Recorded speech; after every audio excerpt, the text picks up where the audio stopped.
Hello, hello, and welcome back, everybody. I am going to embark on a new project. I've been taking some time away. We had a family matter, and we're still working through that. Everything's going to be perfectly fine. Um, just between that and work, it's just this sometimes hobbying, the things that we do for fun gets put on the back burner. Other times it can be incredibly therapeutic and helpful. But from a creativity standpoint, um, I think now is probably the soonest. Well, the other day when I was priming this piece, getting it ready, as the earliest that I am feeling like, okay, you know what, let's put it back into gear and let the clutch out. So what I'm doing now is I'm just adding a couple drops of our Vallejo black into the dish so that I can get working on some of the base layers that are involved here.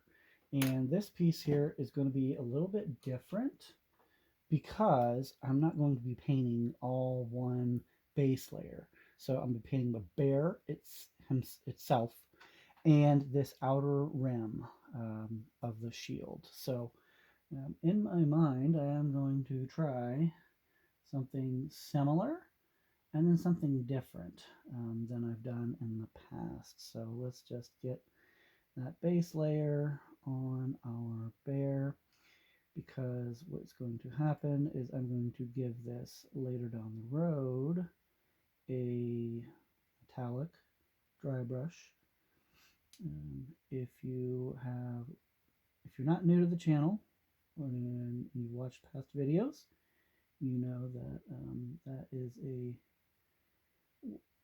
is a fun method by which to accomplish get a lot done actually, and very in a very controlled manner that doesn't look overly scripted. So all right, let's just keep getting this bear and that.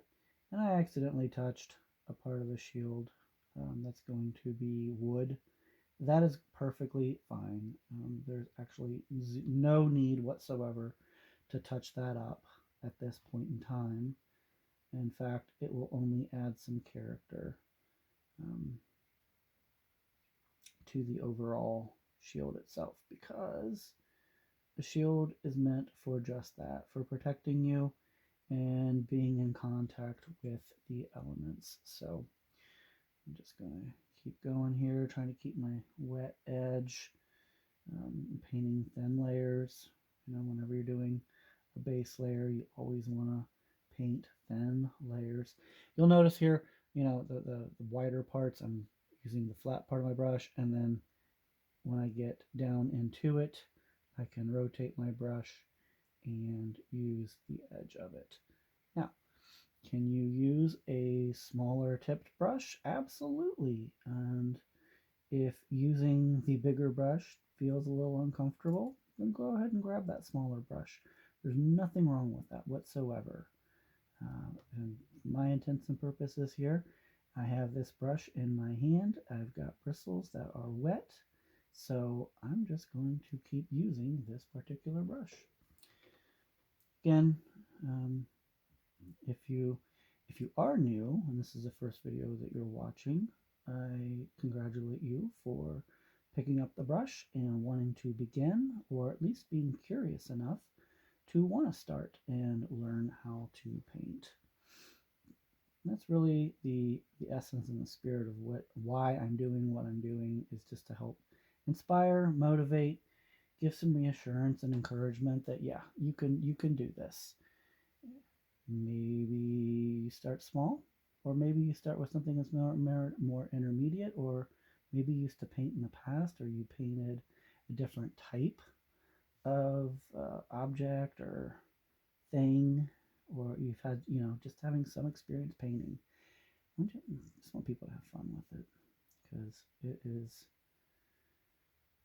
I enjoy it. I know how much joy it brought me, and I also know how difficult it is to find painting videos that are specific to 12 scale. Uh, I want to say characters, but pieces, parts, action figures, accessories. Um, a lot of stuff done on miniatures, and a lot of amazing, amazing, talented artists. And there's plenty of talented artists that paint in the 12 scale as well. However, as far as coming up with videos, how to, that was just, I have not found quite as many. I know that there are some out there, and I know that there are some groups specifically created, I think through Facebook, that aim to address just that. And all right, so as we're going around again, this outer rim of the shield is going to be metal, and I'm laying down this black base. I'm just going to add just a tiny bit of water because the paint in my dish is starting to get a little dry there. I can feel it dragging.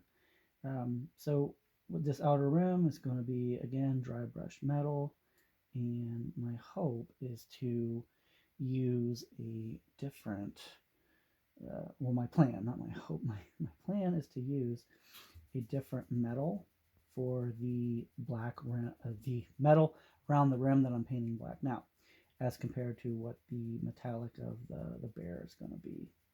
So I'm just going to keep going around here until I am done. And once that's dry, we can